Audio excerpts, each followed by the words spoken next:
Сәлем жақсыларым. Бүгін сіздермен кез келген үйден табылатын заттардан жасалатын және көп қыз-келіншектердің қолданатын ең оңай чак-чактың рецептісімен бөлісетін боламын. Ең алдымен таза құрғақ ыдысқа 3 жұмыртқаны жарып аламыз.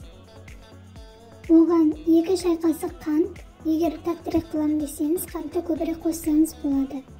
Жарты шай қасық тұз және жарты шай қасық ас содасын қосып, жақсылап араластырамыз.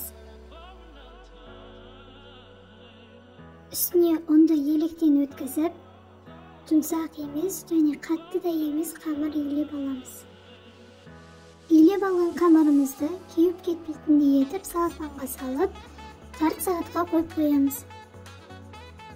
Дайын болған қамырымызды арасына ұн сеуіп отырып, жұқа қылып жайып аламыз.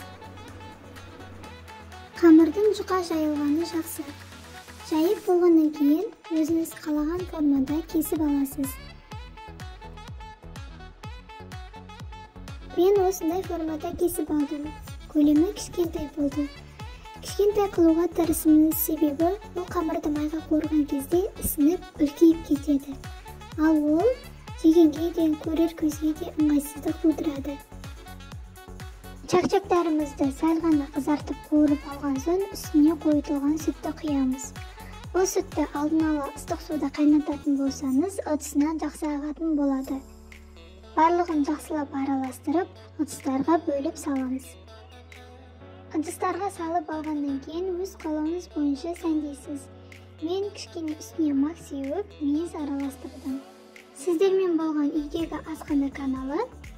Видеоларыма лайк басып, тіркелуді ұмытпаңыз және достарыңызға таратыңыз. Назарларыңызға рахмет.